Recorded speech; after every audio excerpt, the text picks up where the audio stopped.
So I don't have any amount in triggers.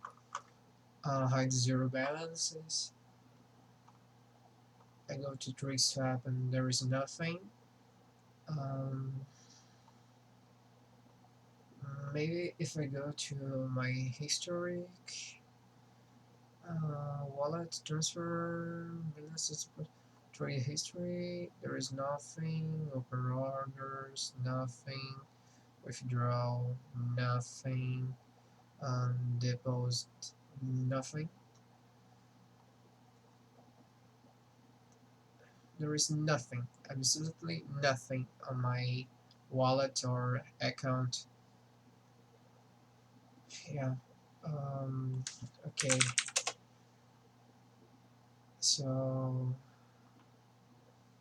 there's like my mail account about triggers. Since I put some,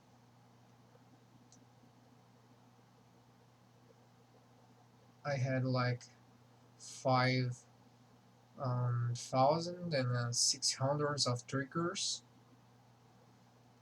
that I have bought in October of the past year.